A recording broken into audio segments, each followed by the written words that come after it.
Hello, I'm Melanie, Dropsmart's founder, and as many of you know, I'm also an aromatherapy educator, and a lot of my inspiration comes from my students' questions and things I experience in contact with my colleagues and working with many areas.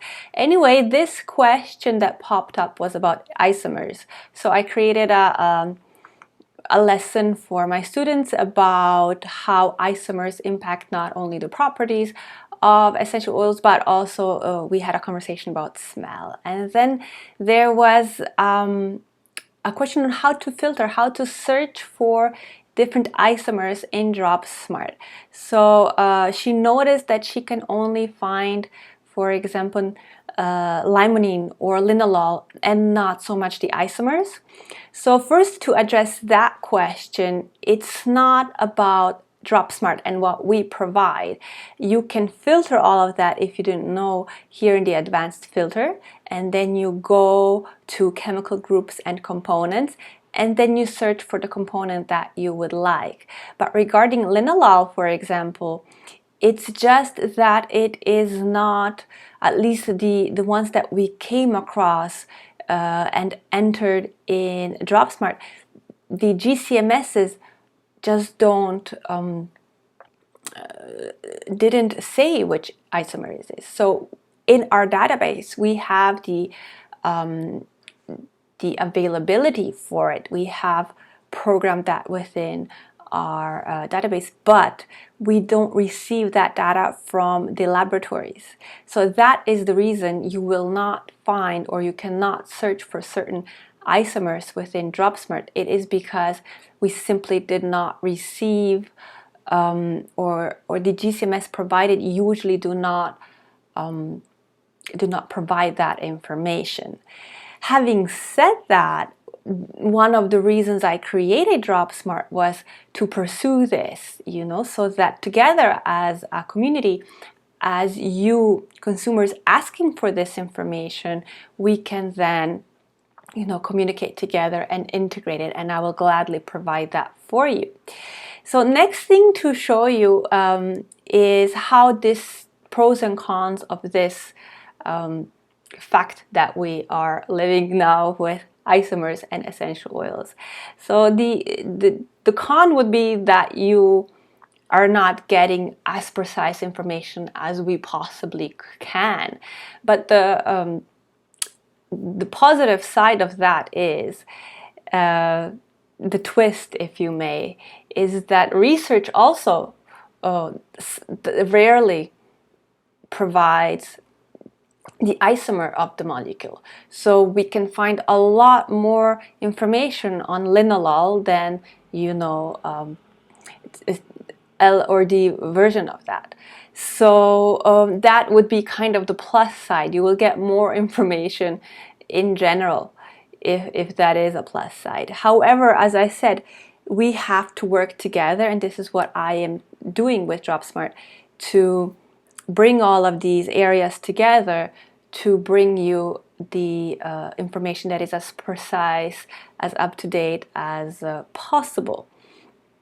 But let me show you, as this question was so interesting, because we are just entering some new information on isomers and on citral. So this is a very common isomer, citral, especially in aromatherapy community. It is mentioned a lot. So oils rich in citral are this or that, but now it is more and more popular to split them. So citral is actually composed of neral and geraniol together.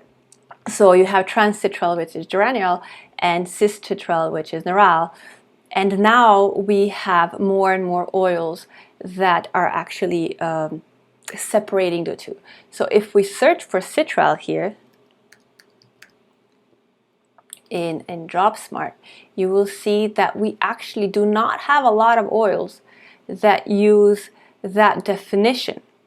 So when you, it's tricky now. So you are going to hear in your classes or read in a book oils rich in citral may, for example, irritate the skin or sensitize the skin, and then you'll go to Dropsmart and search for what oils they are, and then you get just these four and you get confused.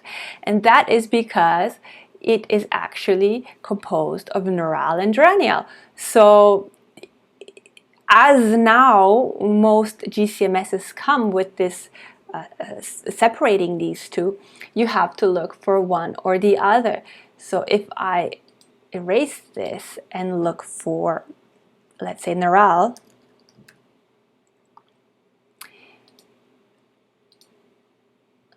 and this is from 0 to 100, so oils, any oil that has anywhere between 0, a little bit, not completely 0, but a little bit, and 100% of, in this case, neural, it will show up. So all of these oils, over 170, have some percentage of neural. Okay, so now that I click on, for example, Melissa oil, here is where we see the pros and the cons of this, going more and more into detail. So citral is an aldehyde, and you see they're separated. So on one hand, you can get more information as in exactly which isomer and how much of it is present in the oil. On the other hand, you're going to have to calculate yourself how much citral that is. That's not a big deal, you just add these two, but still it's one step extra for you to do. Also, as these two components were thought as one for so long, we have a lot of research on citral as one component, but we cannot enter that for both of these because it would just not be a responsible thing to do. So we actually collect data on geraniol and neural separately, and this is what we are going to upload as I'm speaking. We are going to have more fresh references than the ones you have here already. So you have to, if you want to be specific, you need to look on each of these separately and see how much they align and which brings what to the equation. And then you might be curious what citral as a composition of these two. Maybe there's more research there. Maybe as a together they have some properties that they do not have separately, or they have not been tested. So it does make our job a bit more complex, but I believe, and this is why I'm doing this and why I created Dropsmart, is the more we know, the more we can not only move forward as a community, as aromatherapy in general, we also have more confidence to what to do with these oils. We have more ideas, we understand them better, and we also move forward in our knowledge and our reputation, our professionality. So I hope this was useful. I hope this cleared up some misunderstandings, some things you might have been wondering about. I hope it also emphasized the importance of acknowledging that isomers do exist and their importance. They sometimes smell different, they bring us different properties, sometimes very, very different properties. And then showing you how you can break down this into levels. Not only can we look at them in their functional groups and then their size, and then we see look at this as citral, and then we can look at it as geraniol and neural, and break it into more and more pieces of very valuable information to how we will actually use the soil or blend. So let me know what you thought about this video. And if you have any ideas, suggestions, I'm always open to hear them, and I get inspired by you. So have a beautiful day ahead. Thank you.